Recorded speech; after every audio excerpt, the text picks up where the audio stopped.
ጭቃ የሚቀባው ማን ነበር? ጭቃ ሲወረወርበት የነበረው ማስረሻ አረጋ ከበደ ጋር ሊጨባበጥ እየሄደ በአማራ ትግል ውስጥ ለአማራ እየታገልነን የሚል ጫወታ እየተጫወቱ ያሉ የባዴን ሁላጆች ዘመነ ካሴ ላይ ነበር ጭቃ የሚወረውሩት።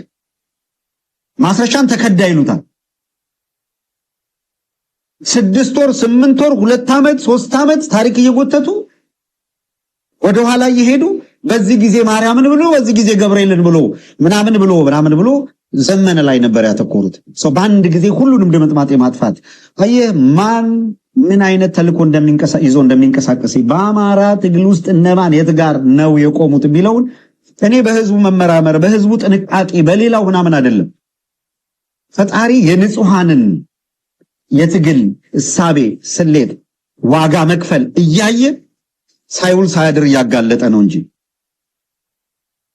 አሁን አክትሟል። ከዚህ በኋላ መቃብራቸው ላይ የአበባ ጉንጉን ያስቀመጡ ናቸው እንደ ጌታቸው ረዳ። የጊዜ ጉዳይ ነው እንጂ ለይቶላቸው አንድ ፊቱን የአገዛዙን ጎራ ተቀላቅለው አፍ የሚካፈቱበት ጊዜ ሩቅ አይሆንም።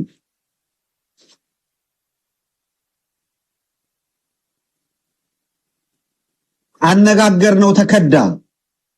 ማን ይከዳው? በማን የተከዳው? ሊረሸን ሲል ሸሸ። ባዴን ለረጅም ጊዜ ሲደራደረውና አብሮት የነበረ ሰውዬ ከዚህ በፊት ምን ሲባል ነበረ ታስታውሳላችሁ? እጅግ በረቀቀ መንገድ የባዴን ሰዎች የሄዱበት መንገድ የሚገርም ነው። እንደው በዚህ ብዙ ርቀት መሄድ ይችላል። ትላንት ወይ ኦፊሻሊ በይፋ መግለጫ ሊሰጡ ይመጣሉ፣ ካልሆነ ከበስተጀርባ ሆኖ መስራታቸው ነው የተሻለ የሚያዋጣው ከተባለ ደግሞ ከበስተጀርባ እንዲቀመጡና አማካሪ እንዲሆኑ ይደረጋሉ። ማን በይፋ ይመጣል፣ ማን እንደ ጸዳሉ በይፋ ያመጡታል ወይስ ከበስተጀርባ ያረጉታል የሚለውን መጠበቅ ነው። ምንም መቸኮል አያስፈልግም ነው ያለው።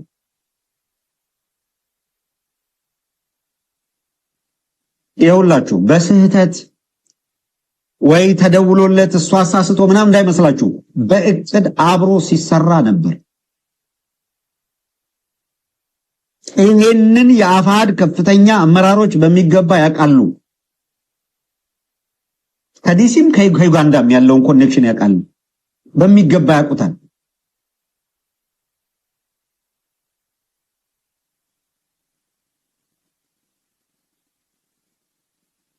አምር ቢመጣ ቆርቆሮና ቁሽማንቁሽ ሊቀር ይችላል እንጂ አንደበታችን እስካለ ድረስ እስትንፋሳችን እስካለ ድረስ ሊያቆሙን አይችሉም። የፈለጉትን መንገድ ሊከተሉ ይችላሉ ስንል ነው የቆየን።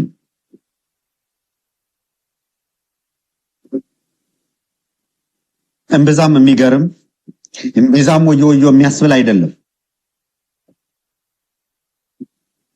ማስረሻ ሰጤ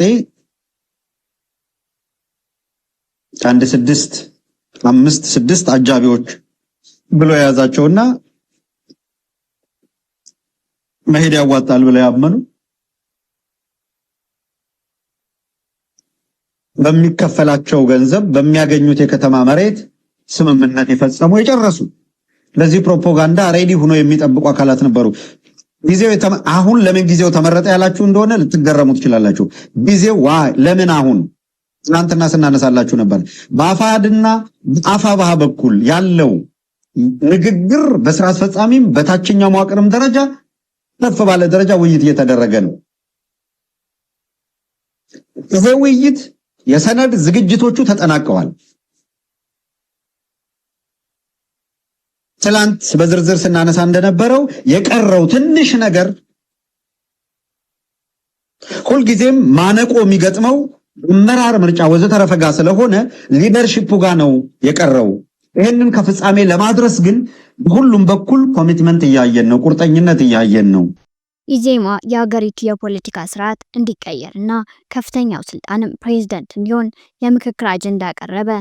የኢትዮጵያ ዜጎች ለማህበራዊ ፍትህ ወይም ኢዜማ የሀገሪቷ ከፍተኛ ባለስልጣን ፕሬዝዳንት እንዲሆን በሚያስችልና ፕሬዝዳንቱ በቀጥታ በአብላጫ ድምጽ ማለትም በ51 ድምጽ የሚመረጥበት ፕሬዝዳንታዊ የፖለቲካ ስርዓት መተካት እንዳለበት ከአብላጫ ድምጽ በተጨማሪ ፕሬዝዳንቱ በአብዛኛው ክልሎችም ተመራጭ የሚሆንበት ስርዓትም መዘርጋት አለበት የሚል አጀንዳ ለሀገራዊ ምክክር ኮሚሽን አቀረበ። በህገ መንግስቱ በአንቀጽ 45 የተዘረጋው የፓርላሜንታሪ ስርዓት መሪው በቀጥታ የማይመረጥበት ቋንቋን መሰረት ባደረገ መልኩ የተመረጡ ተወካዮች ተሰብስበው የሚመርጡት መሪ በመሆኑ የመሪው ወይም የጠቅላይ ሚኒስትሩ ቅቡልነት ጥያቄ ውስጥ ሲገባና የአንድ ብሔር ተወካይ እንጂ የሀገር መሪ እንዳልሆነ ሲቆጠር በመስተዋሉ የፖለቲካ ስርዓቱ ሊቀየር ይገባል ብሏል። ፓርቲው በሀገር ህልውናና ቀጣይነት ላይ የተደቀነውን አደጋ የማስወገድና አገርን በጠንካራ መሰረት ላይ የማቆምን ጉዳይ የምክክር አጀንዳ አድርጎ አቅርቧል። ኢዜማ ህዳር 26 ቀን 2018 ዓ.ም በ73 ገጽ አገራዊ የምክክር አጀንዳዎች መነሻ ሰነድ ለሀገራዊ የምክክር ኮሚሽን አስረክቧል። ፓርቲው አጀንዳዎችን በ5 ርዕሶች ማለትም የሀገር ህልውናና ቀጣይነት አደጋ፣ የዜጎች ሰብአዊነትና ደህንነት መከበር አለመቻል፣ ከድህነትና ከኋላ ቀርነት መላቀቅ አለመቻል፣ የጋራ ማንነት፣ ጥቅም ፍላጎትና ስሜት አለመዳበርና የህገ መንግስት ማሻሻያዎች በሚል ማቅረቡን ሪፖርተር ካገኘው ሰነድ መመልከት ችሏል። በአገር ህልውናና ቀጣይነት ላይ የተደቀነውን አደጋ የማስወገድና አገርን በጠንካራ መሰረት ላይ የማቆም ጉዳይ አገራዊ ምክክሩ ከሌሎች ማናቸውም ጉዳዮች በላይ ቅድሚያ ሊሰጠው የሚገባ መሰረታዊ ጉዳይ ነው። ኢዜማ ለሀገር ህልውና ከምንም ነገር በላይ ቅድሚያ የሚሰጠው የሀገር ህልውና ችግር ውስጥ በሚወድቅበት ጊዜ የሚፈጠረው እጅግ አስከፊ ሁኔታ ማንኛውንም የማህበረሰብ ክፍል፣ ቡድንና ግለሰብ ለህልውና አደጋ መጋለጡ የማይቀር በመሆኑ እንደሆነ በሰነዱ ላይ አስፍሯል። በአግባቡ ባለመስተናገዳቸው የበርካታ ቅራኔና ግጭት መፈልፈያ በመሆን የሀገርን ህልውናና ቀጣይነት አደጋ ውስጥ በመጣል የማናቸውም ባለድርሻዎች ደህንነት ለከፍተኛ አደጋ የጋለጡትን ከዘርና ከሃይማኖት ብዝሃነት የሚነሱ የፍትሃዊ ጥያቄዎችን የሀገር ህልውናና ቀጣይነት አደጋ በማይሆንበት ሁኔታ ማስተናገድ የሚችል አገራዊ የፖለቲካ ስርዓት መሰረት የሚጣልበትንና ተጠናክሮ የሚቀጥልበትን ሁኔታ ማመቻቸት በሚችሉ የመፍትሄ ሀሳቦች ላይ የጋራ ስምምነት ላይ መድረስ እንደሚገባ በሰነዱ ላይ ተገልጿል። በሀገራዊ ምክክሩ ላይ መነሳት ያለበት ሌላው ጉዳይ የዜጎች ሰብአዊና ዜግነታዊ ደህንነት ማስጠበቅ ያለመቻል ጉዳይ መሆኑ በሰነዱ ላይ ሰፍሯል። በመሆኑም በዜጎች ላይ የሚደርሰውን ሰብአዊ ጥቃት ለማስቆምና አገርን ከህልውና አደጋ ለመታደግ ብሎም ሰላማዊና የተረጋጋ ሀገራዊ ሁኔታ እንዲኖር የፌዴራል መንግስት የደህንነት አካላት ሰብአዊና ዜጋዊ መብቶችን አለማስከበርና አለማክበር፣ ከፌዴራል መንግስት በታች ያሉት የክልል የደህንነት አካላት ሰብአዊና ዜጋዊ መብቶችን አለማክበር፣ አለማስከበር፣ የፌዴራልና ከፌዴራል በታች ያሉ የህግ አካላት ሰብአዊና ዜጋዊ መብቶችን አለማስከበር፣ የሰብአዊ መብት ተከራካሪ አካላት መገናኛ ብዙሃንና የሲቪል ማህበራት ሰብአዊና ዜጋዊ መብቶችን ለማስከበር ያላቸው ዝግጁነት ዝቅተኛ መሆን፣ ጨርሶ አለመኖር፣ በአንዳንድ ሁኔታ ለመብቶቹ ጥሰት የመተባበር ችግር፣ የህግ ሰውነት የሌላቸው ኢመደበኛ የሆኑና የዘውግ መሰረት ያላቸው ነፍጥ ያነገቡ ፖለቲካ ነክ ወይም የውንብድና አደረጃጀቶች በብዛት መኖርና ይህንን ማስቆም አለመቻል አይነት ችግሮች በአገራዊ ምክክር መሰረታዊ መፍትሄ ሊገኝላቸው እንደሚገባ ኢዜማ በሰነዱ አካቷል። ከመቼውም ዘመን ይልቅ ድህነትና ኋላ ቀርነት በአሁኑ ወቅት እንዳለንበት ዘመን የበርካታ ሀገራዊ አደጋዎች መፈልፈያና ተጠናክሮ መቀጠያ ምክንያት ሆነው አያውቁም ያለው ፓርቲው፣ በዚህም ሊደረግ በታሰበው አገራዊ ምክክር ድህነትና ኋላ ቀርነት እንደ አንድ ጉዳይ መቅረብ አለበት ብሏል። በመሆኑም ከስርዓት አገርን ከድህነትና ኋላ ቀርነት የማላቀቁን ሂደት በማስጀመር በተጓዳኝ የእኩልነትና የፍትህ ጥያቄዎችን በየደረጃው ለመመለስ መደረግ ያለበትን ጥረት የዘር ማንነትን መሰረታዊ መመዘኛ ያደረገው የኢህአዴግ የአገዛዝ ስርዓት እጅግ አስቸጋሪ እንዲሆን በማድረጉ ድህነቱና ኋላ ቀርነቱ ከቁጥጥር ውጭ ወጥቶ ለሀገር አለመረጋጋት ብሎም መበተን ምክንያት ከመሆኑ በፊት አገራዊ ምክክሩ ሊያያቸው ከሚገቡ ጉዳዮች መካከል አንዱ መሰረታዊ ጉዳይ ሊሆን እንደሚገባ በሰነዱ አመላክቷል። በኢትዮጵያ ከፍተኛውን የሉዓላዊነት ስልጣን ለዘር ማንነት ቡድኖች የሰጠው ህገ መንግስት በዘርና በሃይማኖት የማንነት ቡድኖች መሃል ግጭት የሚቀሰቅሱ ትርክቶች የጋራ ፍላጎትን፣ ጥቅምንና የጋራ ማንነትን ሊያጎለብቱ የሚችሉ ምልከታዎች ተግባራዊ አለማድረግ የጋራ ፍላጎትና ጥቅም የጋራ ማንነት እንዳይኖር እያደረጉ ያሉ ሁኔታዎች መሆናቸውን የገለጸው ኢዜማ የሀገርን መሰረት የዘር ቡድኖች ያደረገው በፈለጉ ጊዜ በዘር የተሰባሰቡ ቡድኖች የራሳቸውን ክልልና ሀገር መመስረት ይችላሉ የሚል መብት በተግባር ግን የሀገር ህልውና ብቻ ሳይሆን በዘር የተሰባሰቡትን ቡድኖች ህልውና ለከፍተኛ አደጋ የጋለጠውን ሁኔታ የህግ ድጋፍ የሚሰጠው ህገ መንግስት ሀገራዊ ምክክሩ ሊመክርባቸውና መፍትሄ ሊሰጥባቸው ከሚገቡ ጊዜ የማይሰጡ ችግሮች መሀል አንዱ መሆኑን አጽንኦት ሰጥቷል። ኢዜማ እንደገለጸው ህገ መንግስቱ በአንድ በኩል መሰረታዊ ማስተካከያ የሚያስፈልጋቸውና ለሀገር ስብራት ምክንያት የሆኑ ድንጋጌዎችን የያዘ፣ በሌላ በኩል ደግሞ እንዳሉ ጥቅም ላይ ሊውሉ የሚችሉ አንቀጾችም ያሉበት ሰነድ ነው። ስለሆነም በአሁኑ ወቅት ኢትዮጵያ ካለችበት ሁኔታ፣ ከዓለም አቀፍ ሁኔታዎች እንዲሁም እስካሁን ከህገ መንግስቱ ካገኘነው ተሞክሮ አንጻር ሊሻሻልና ዘመኑን በዋጀ መልኩ መሰረታዊ የሆነ እርማት ሊደረግለት እንደሚገባ ፓርቲው በሰነዱ ገልጿል። በዚህም የህገ መንግስቱ መግቢያ በሚከፋፈሉና በሚለያዩ ጉዳዮች ላይ ከማተኮርና ከማጠንጠን ይልቅ አንድ በሚያደርጉ እንደ አንድ የፖለቲካ ማህበረሰብ የጋራ በሆነው መሰረታዊ የዜግነት ጉዳይ ላይ ሊያተኩር እንደሚገባ አሳስቧል።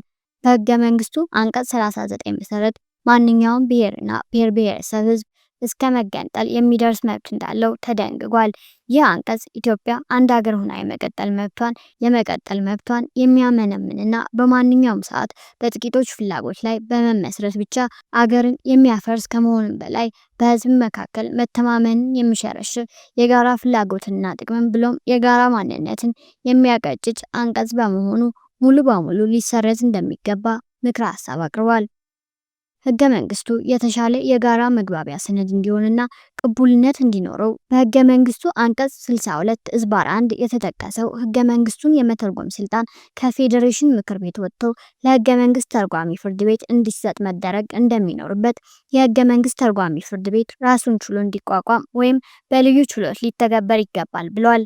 አንቀጽ 3 ሰንደቅ ዓላማ፣ አንቀጽ 8 ሉዓላዊነት፣ አንቀጽ 40 የመሬት ባለቤትነት፣ አንቀጽ 46 እና 47 የክልል አደረጃጀት፣ አንቀጽ 52 የክልሎች ስልጣን፣ አንቀጽ 104 እና አንቀጽ 105 ህገ መንግስቱን ማሻሻል ሌሎች እንዲሻሻሉ በሰነዱ የተካተቱ አንቀጾች ናቸው።